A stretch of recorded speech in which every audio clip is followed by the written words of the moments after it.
देवव्रत मजूमदार का जो उस समय रुतबा था छात्र अध्यक्ष के रूप में, वह रुतबा आज तक किसी छात्र नेता का मैंने नहीं देखा है। और जिस दिन और जिस समय भाषा विधेयक आया, आर्ट्स कॉलेज के चौराहे पर वो बहुत बड़ी विद्यार्थियों की सभा हुई कि हिंदी, संस्कृत और फिलॉसफी, ये 3 विषय मेरे बीए में हुए। तो उस समय काशी हिंदू विश्वविद्यालय के सबसे स्मार्ट अगर कोई अध्यापक थे तो काशीनाथ सिंह थे। भाषा विज्ञान के सबसे अच्छे अध्यापक मिले सतीश कुमार रोहरा।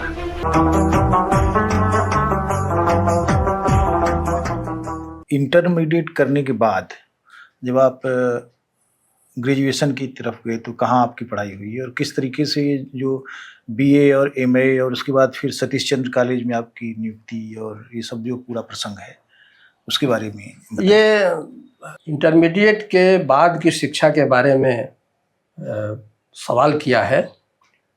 मैं थोड़ा यह बता दूं कि हाई स्कूल की परीक्षा में जब प्रथम श्रेणी आई तो पढ़ने के प्रति कुछ ज़्यादा ही उत्साह बढ़ा और मेरे क्षेत्र के लोगों ने बहुत ही उत्साहित भी किया। और इंटरमीडिएट तक पढ़ाई तो अपनी जगह पर थी ही। मेरे गांव में वो हर दशहरे के अवसर पर नाटक हुआ करते थे, ड्रामा। और सत्य हरिश्चंद्र ड्रामा हुआ था, उसमें हरिश्चंद्र के बेटे का रोल मुझे मिला था, वो मैंने किया था।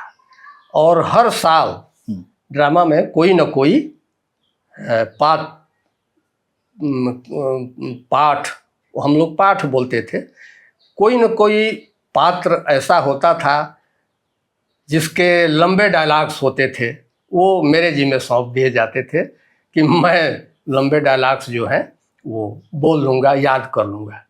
तो ये बहुत बड़ी, एक तरह से कहिए कि स्कूली शिक्षा के इतर, उसके अतिरिक्त एक बहुत बड़ी शिक्षा मुझे इस सांस्कृतिक गतिविधियों के द्वारा मिली। स्कूल में भी हम लोग कबड्डी, वॉलीबॉल, फुटबॉल आदि खेला करते थे, उससे भी मतलब कि उत्साह बढ़ता था। और स्कूल तो ऐसा था कि जब आषाढ़ सावन भादों में अगर तेज आंधी चली, टीन की छत थी, टीन की छत जो है वो उड़ जाती थी और 2-3 दिन छुट्टी हो जाती थी। और जब गर्मी होती थी तो गर्मी में बगल में ही बगीचा था, बगीचे में पेड़ के नीचे हम लोग ज़्यादातर, वो शांति निकेतन वाला माहौल हम लोगों को हाई स्कूल इंटर तक मिला। ज़्यादातर हम लोग पेड़ के नीचे ही पढ़े हैं और जाड़े में मैदान में धूप में बैठकर हम लोग पढ़े हैं। तो ये इंटरमीडिएट में जब वहाँ का रिजल्ट आया तो 5 नंबर से मेरी प्रथम श्रेणी रुक गई थी, तो थोड़ा सा दुख हुआ था। लेकिन बीए में पढ़ने के लिए एक थोड़ी सी दुविधा आई, क्योंकि प्राइमरी स्कूल से लेकर इंटरमीडिएट तक मेरे जो घनिष्ठतम अति घनिष्ठ जो मित्र थे वो शिव मुनि राम थे, जाति के यादव थे। और शिव मुनि राम का एक पैर खराब था और डंडा लेकर वो, लेकिन शिव मुनि राम में मौलिक प्रतिभा थी रेखा गणित के विषय में। और रेखा गणित में प्रमेय और निर्मेय जिस तरह से वो हल करते थे, अध्यापक भी चौंक जाते थे, क्योंकि अध्यापक ने जो अपना रटा रटाया ज्ञान दिया, शिव मुनि जी कहते थे कि सर, मेरे दिमाग में इस निर्णय को इस रूप में हल किया जाना चाहिए। एक और छोटी बात, शिव मुनि जी की बात ज़्यादा इसलिए कि उतनी घनिष्ठता जो है वो दूसरे लोगों से, इंटरमीडिएट तक की पढ़ाई तक दूसरे लोगों से मेरी नहीं हुई। मुझको वो रेखा गणित पढ़ाने आते थे मेरे घर पर, और घर भी हम लोगों का अगल बगल ही था, कोई दूर नहीं था। और रेखा गणित पढ़ाते पढ़ाते जब हाई स्कूल की परीक्षा हुई तो उसमें मेरा नंबर रेखा गणित में उनसे ज़्यादा आ गया। एक अजीब ये विडंबना ही कहिए।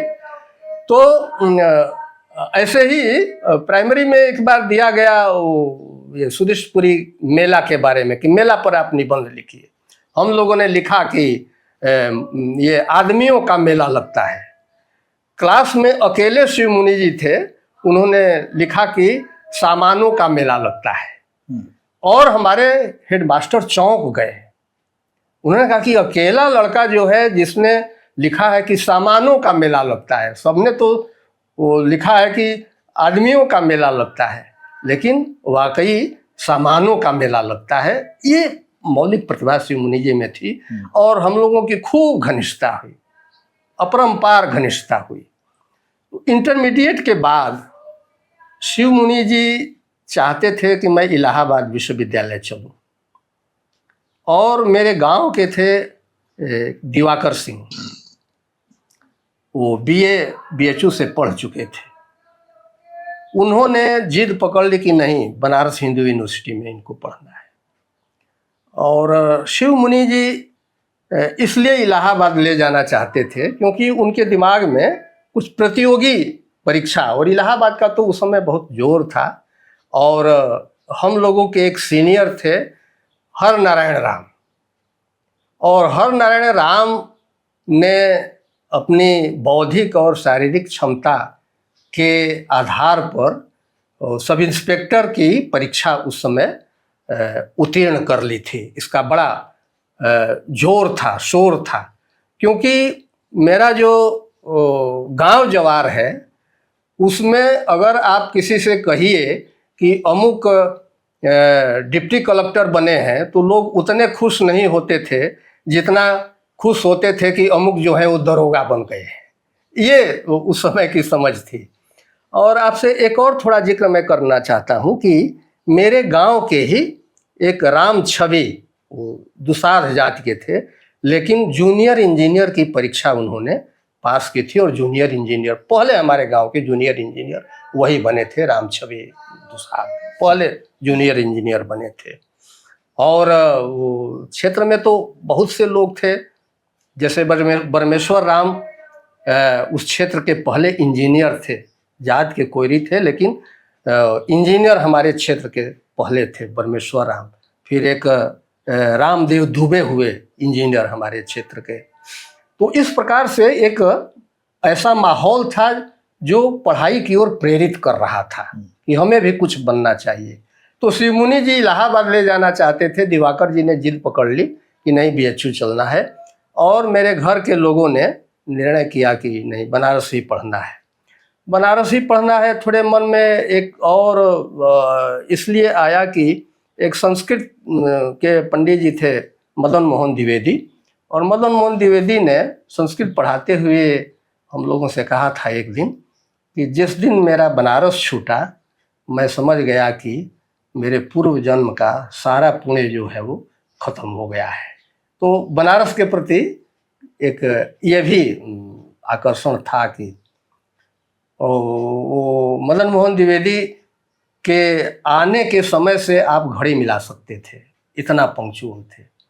अगर 100-200 मीटर कोई बीड़ी पी रहा है तो मदन मोहन द्विवेदी टोक देते थे, कहीं से बीड़ी की दुर्गंध आ रही है। गजब की उनकी ये प्रतिभा थी। तो बीए में पढ़ने के लिए काशी हिंदू विश्वविद्यालय में मेरा नाम लिखवाया गया, और उस समय नाम लिखवाने में किसी भी प्रकार की झंझट नहीं थी। मैं निश्चिंत था कि जो हाई स्कूल और इंटरमीडिएट में नंबर आए हैं उनके आधार पर एडमिशन तो हो ही जाएगा, क्योंकि वो मार्कशीट के आधार पर ही एडमिशन होता था। और फार्म के साथ सिर्फ हाई स्कूल की एक अटेस्टेड कापी और इंटरमीडिएट के अंक पत्र की अटेस्टेड कापी, सिर्फ 2 ही आपको जमा करना होता। फोटो सोटो कुछ भी नहीं, कुछ भी बवाल नहीं, सिर्फ 2 अतिरिक्त कागज, हाई स्कूल अंक पत्र और इंटरमीडिएट अंक पत्र की। उस समय फोटो स्टेट कहाँ था, फोटो स्टेट ऐसे ही मैं बोल रहा हूँ, अटेस्टेड कापी मैं कह रहा हूँ, प्रमाणित प्रतिलिपि हम लोग जमा करते थे। उसी आधार पर ये मेरा बीए में प्रवेश हुआ और बीए में विषय मैंने लिया अंग्रेजी, संस्कृत और दर्शन, इंग्लिश, संस्कृत, फिलॉसफी, ये 3 विषय मैंने लिए। क्योंकि इंटरमीडिएट में अंग्रेजी में मुझे 70% नंबर मिले थे और 70% नंबर देखकर हमारे अंग्रेजी पढ़ाने वाले अध्यापक भी बहुत गदगद थे कि पहली बार अंग्रेजी में इस कॉलेज में इतना अच्छा नंबर आया है। इसलिए मैंने अंग्रेजी, अब यहाँ काशी हिंदू विश्वविद्यालय में मैं आया तो 1 महीने तक तो छात्रावास ही नहीं मिला। अपने गांव के ही एक सीनियर के कमरे में 1 महीना तक मैं गुजारा करता रहा। पढ़ने के लिए जो उस समय जब मैं आया उस समय सेंट्रल हिंदू कॉलेज था और बीए पार्ट 2 में मेरा एडमिशन हुआ, क्योंकि इंटरमीडिएट पढ़कर जो आते थे उनका बीए पार्ट 2 में एडमिशन होता था और 2 साल का बीए का कोर्स था। जो प्री यूनिवर्सिटी कोर्स करते थे सेंट्रल हिंदू स्कूल से, उनके लिए 3 साल का कोर्स बीए का हुआ करता था, BA part 1, BA part 2, BA part 2, तो 2 साल का बीए का पाठ्यक्रम मेरा था। अंग्रेजी सबसे कठिन विषय था। हॉस्टल से मैं चलूँ कॉलेज के लिए तो मैं लगभग 1-1.5 महीने तक रास्ता भूल जाता था कि किधर से जाना है कॉलेज, किधर से आना है हॉस्टल, हमेशा मैं भूल जाता था। कमरों का भी पता नहीं चलता था, क्लास बीत जाता था तब पता चलता था कि इसी कमरे में अंग्रेजी का क्लास चला है, अमुक कमरे में संस्कृत का क्लास चला है, अमुक कमरे में फिलॉसफी का क्लास चला था। बहुत हाच पाच रहा 1-1.5 महीने तक।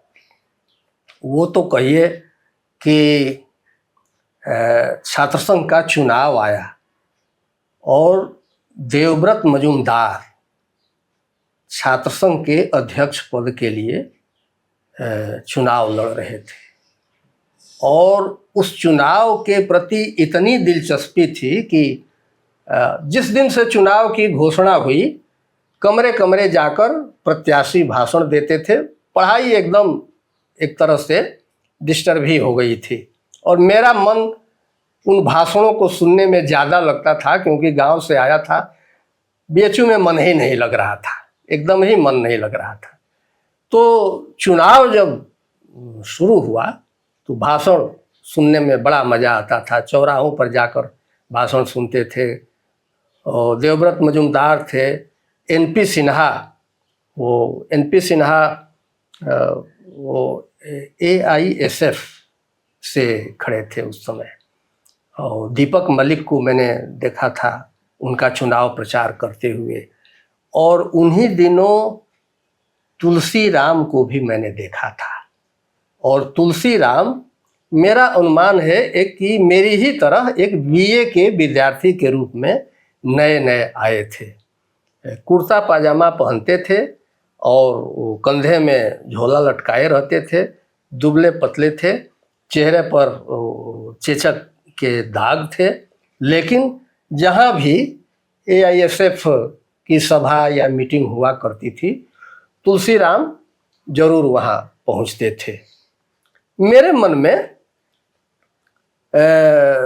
कम्युनिज्म या मार्क्सवाद के प्रति थोड़ा आकर्षण जब मैं इंटर में पढ़ रहा था उसी समय से था, क्योंकि नक्सलवादी आंदोलन शुरू हो चुका था और मुझे अजीब लगता था कि जो बड़े बड़े घरों के प्रतिभाशाली लड़के हैं वो इस समाज व्यवस्था को बदलने के लिए अपने प्राणों की आहुति दे रहे हैं। ये चीज़ बहुत प्रभावित करती थी, बहुत ज़्यादा प्रभावित करती थी कि क्या बात है कि अपनी पूरी की पूरी जवानी जो है ये लड़के जो है एक विचारधारा से प्रभावित होकर और अपनी जान की बाजी लगा रहे हैं।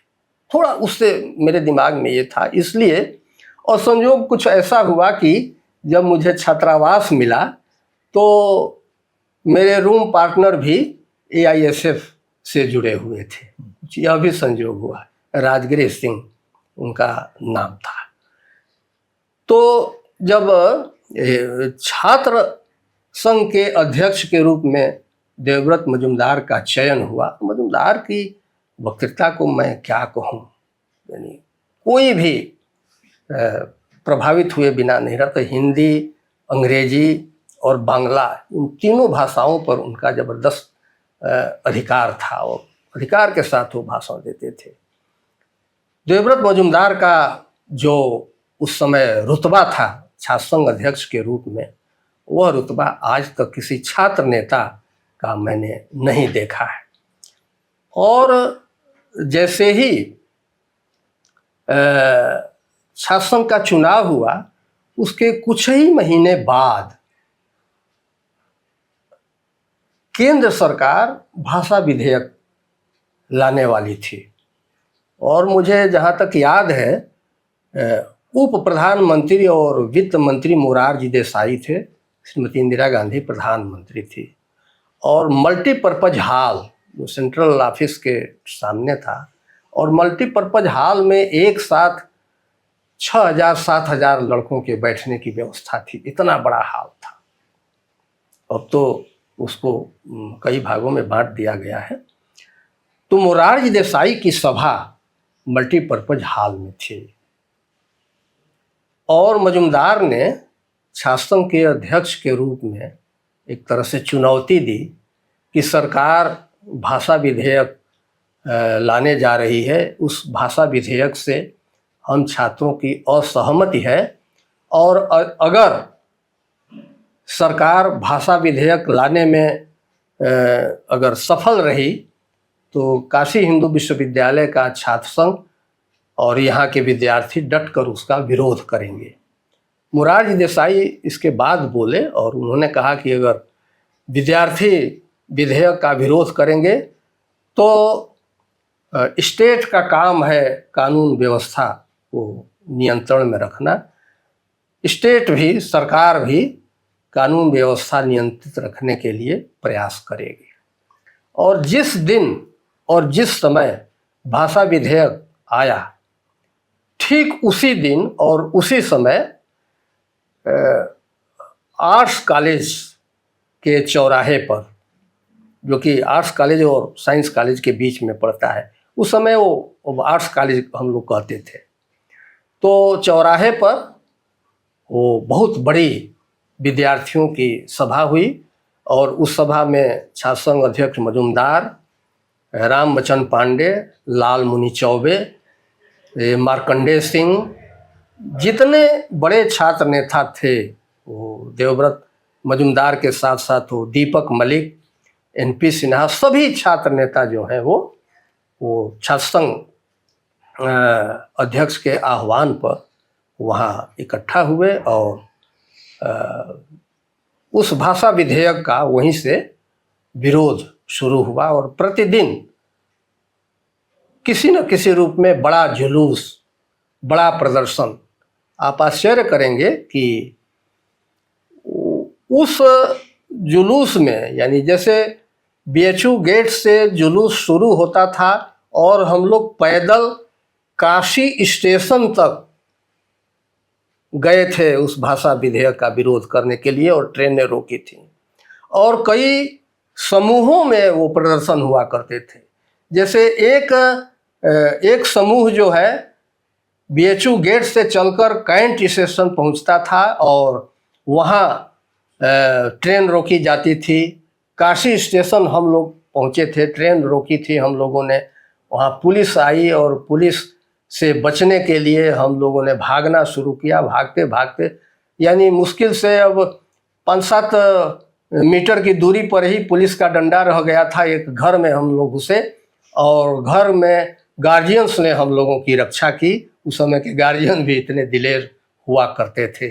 इस प्रकार के आंदोलनों में हम लोगों ने भाग लिया और उस भाषा विधेयक का इतना ज़बरदस्त असर हुआ कि बीए में हम लोगों को वो ये 6 विषय पढ़ाए जाते थे और 6 विषय कम करके ये 4 विषय हुए।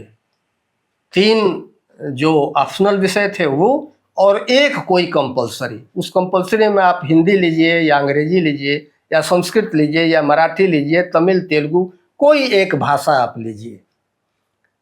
तो 2 विषय तो कम हो गए, एक बोझ यह कम हुआ। और उसी भाषा विधेयक का मेरे मन पर इतना बड़ा प्रभाव पड़ा कि अंग्रेजी जो मेरा ऑप्शनल विषय के रूप में थी, उसको बदलने के लिए मैंने, उस समय प्रिंसिपल हुआ करते थे डॉक्टर ब्रजमोहन, जो गणित के प्रोफेसर थे, वो प्रिंसिपल थे। उनको मैंने एक आवेदन पत्र दिया कि मैं अंग्रेजी विषय छोड़कर और हिंदी विषय लेना चाहता हूँ। उन्होंने स्वीकृत किया, लेकिन एक शर्त के साथ कि उपस्थिति संबंधी कोई छूट नहीं दी जाएगी। ये जनवरी महीने की बात है।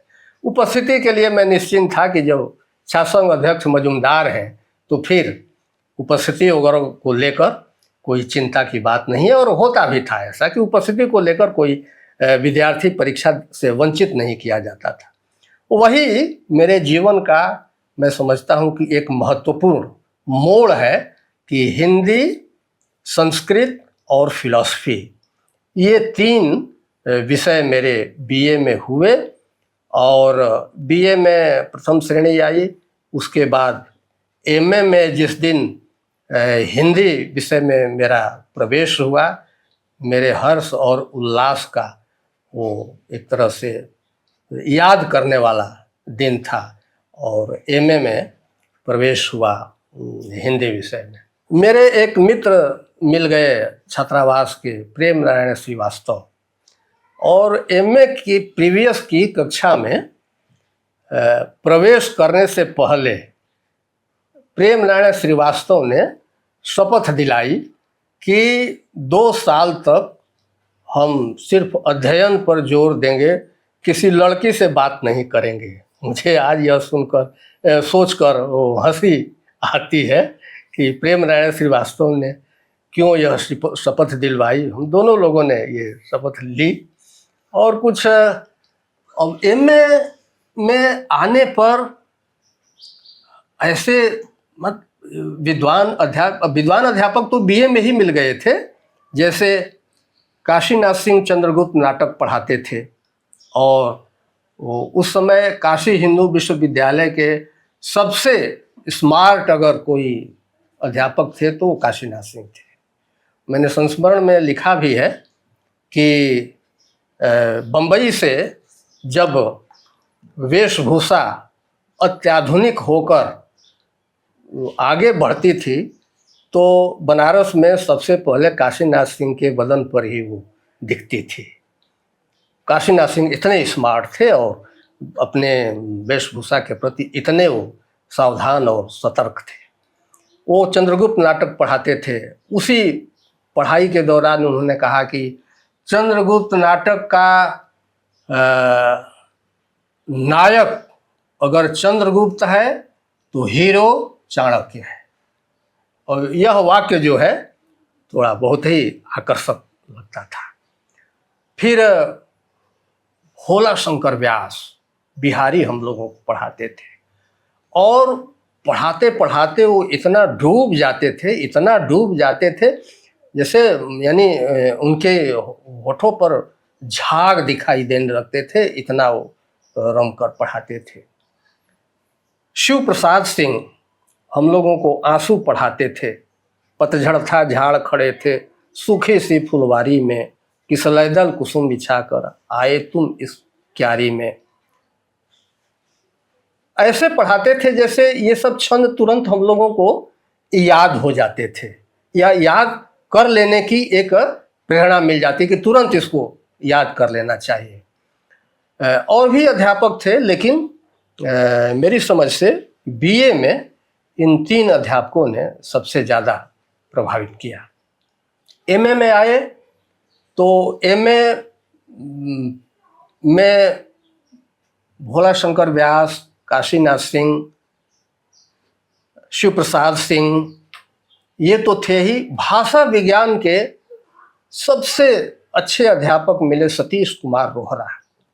भाषा विज्ञान कविता की तरह पढ़ाते थे। जैसे भाषा विज्ञान को कठिन विषय माना जाता है, लेकिन सतीश कुमार रोहरा ने भाषा विज्ञान को हम लोगों को एकदम जैसे दिल में उतार दिया था। बहुत ही, और उतनी ही मतलब कि स्वीट टॉन्ग, मधुर आवाज़ और मधुर व्यवहार, सब कुछ तो सतीश कुमार रोहरा का था। ऐसे ऐसे बहती गंगा वाले शिव प्रसाद मिश्र रुद्र जी हम लोगों को कामायनी पढ़ाते थे। और रुद्र जी से एक लड़के ने पूछा कि सर आप अटेंडेंस नहीं लेते हैं, तो रुद्र जी कभी रजिस्टर लेकर आते नहीं थे। उन्होंने कहा कि भाई अटेंडेंस कारखाने में मजदूरों की हुआ करती है, कॉलेज में यूनिवर्सिटी में विद्यार्थियों की अटेंडेंस की कोई ज़रूरत नहीं होती है, और विश्वविद्यालय में अगर उपस्थिति के कारण अगर अध्यापन हो तो फिर उस अध्यापन का कोई मतलब नहीं।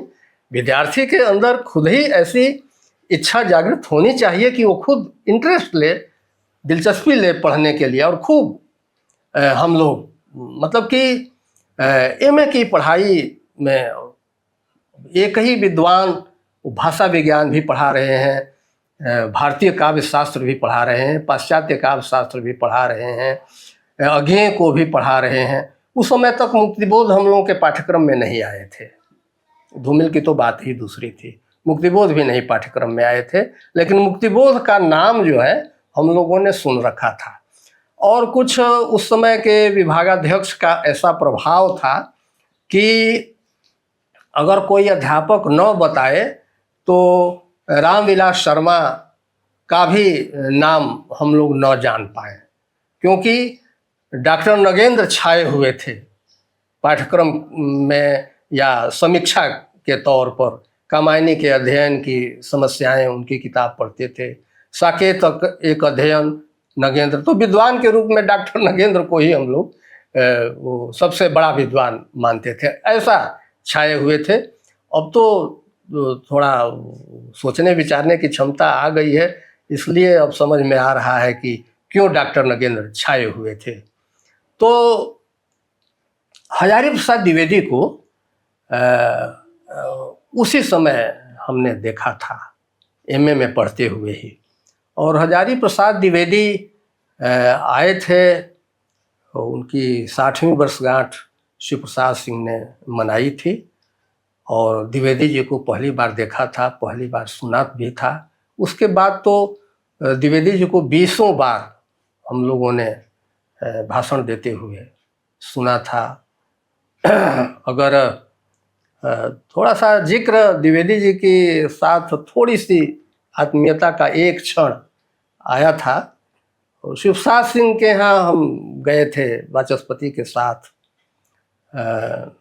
शिव प्रसाद जी ने कहा कि चलो आज द्विवेदी जी से मिलाते हैं तुम लोगों को। तो द्विवेदी जी के घर गए हम लोग। द्विवेदी जी आराम कुर्सी पर जैसे अधलेटे हुए थे, वो बहुत बड़ी वाली आराम कुर्सी हुआ करती थी जिस पर जमींदार टाइप लोग उस पर लेटा करते थे। तो वो कहा शिव प्रसाद जी ने कि ये वाचस्पति हैं, हमारे प्रिय शोध छात्र हैं, और ये बलराज पांडे हैं, ये भी शोध कर रहे हैं, और ये बलिया के हैं। तो द्विवेदी जी ने कहा कि हाँ हो तू बलिया के हवा। तो शिव प्रसाद जी ने कहा कि हाँ ये बलिया के हैं, महान प्रतिभाएं बलिया में ही न जन्म लेती हैं।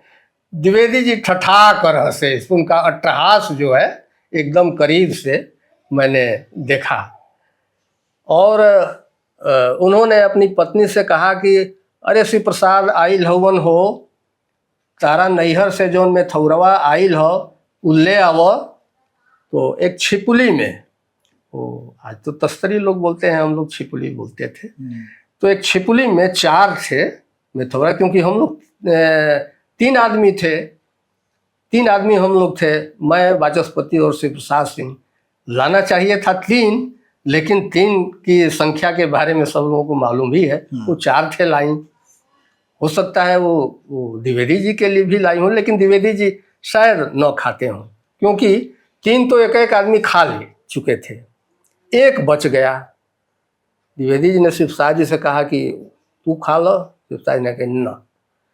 वाचस्पति ने कहा कि तू खा लो ना। और मुझसे कहा द्विवेदी जी ने कि तू तो बलिया के हवा हो, तू तो जरूर खैब।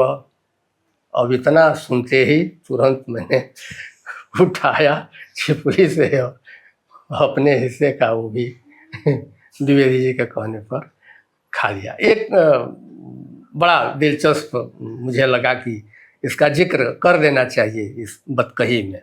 उस समय विश्वविद्यालय में एक लोकतंत्र था। जैसे ये छात्र संघ का चुनाव सिर्फ विश्वविद्यालय स्तर पर ही नहीं होता था, हम लोग अपने अपने प्रतिनिधि भी चुनते थे। ये छात्रावास संघ का चुनाव होता था। छात्रावास में जितने विद्यार्थी रहते थे उनका मतलब बिरला छात्रावास संघ, ब्रोचा छात्रावास संघ, इसका भी चुनाव होता था।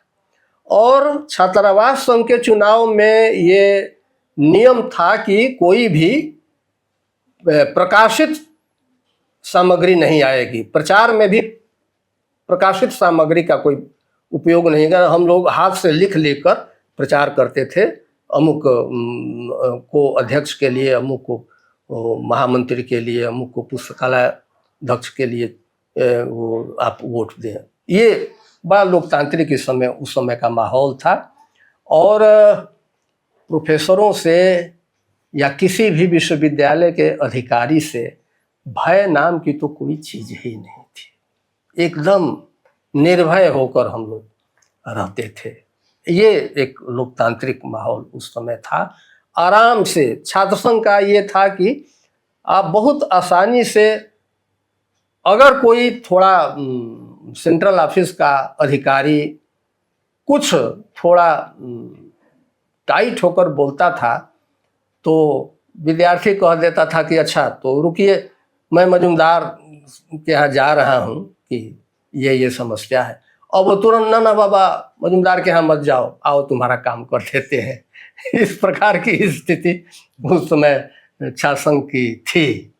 तो विद्यार्थियों का एक तरह से कहिए कि सुराज था।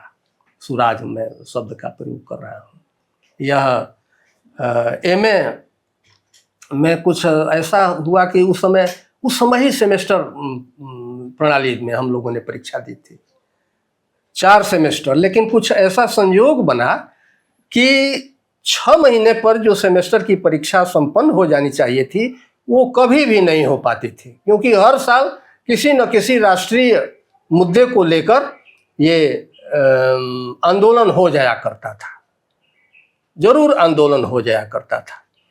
और हम लोगों के दिमाग में काशी हिंदू विश्वविद्यालय में पढ़ने का एक लाभ ये हुआ कि लखनऊ में, उत्तर प्रदेश में क्या घटित हो रहा है इसको हम लोग ज़्यादा तरजीह नहीं देते थे, ज़्यादा महत्व नहीं देते थे। दिल्ली में क्या घटित हो रहा है, फ्रांस में, जापान में छात्र किस प्रकार के आंदोलन कर रहे हैं, इस प्रकार की बातों पर, इस प्रकार की घटनाओं पर हम लोग ज़्यादा ध्यान अपना केंद्रित करते थे। और धर्मयुग, साप्ताहिक हिंदुस्तान, दिनमान, ये 3 पत्रिकाएं जिस छात्र के कमरे में नहीं हुआ करती थी उसको मान लिया जाता था कि यह अनसोशल है। ये इन 3 पत्रिकाओं का कहिए कि महत्व था। जरूर ये 3 पत्रिकाएं हुआ करती थी और इन पत्रिकाओं के पढ़ने से उस समय ये उतना ज्ञान नहीं था कि कौन वो पूंजीपति द्वारा स्पॉन्सर्ड पत्रिका है और कौन किसके द्वारा स्पॉन्सर्ड पत्रिका है। हम लोग सिर्फ पत्रिका जानते थे कि ये पत्रिका धर्मयुग है, धर्मवीर भारती निकालते हैं, साप्ताहिक हिंदुस्तान है, मनोहर श्याम जोशी निकालते हैं, और दिनमान है, वो दिनमान में ही हम लोगों ने अज्ञेय जी और रघुवीर सहाय और सर्वेश्वर दयाल सक्सेना के समाजवादी विचारों, समाजवादी वो तो नए नए शब्द ये लोग निर्मित करते थे दिनमान पत्रिका का। तो ये था कि लोहिया जी के प्रभाव से वो नए, जैसे रिपोर्ट है तो रपट लोग कहते थे कि रपट है, ऐसे ऐसे। तो इन पत्रिकाओं के पढ़ने से उस समय वो देश के राजनीति और साहित्य और संस्कृति के बारे में ज्ञान हुआ।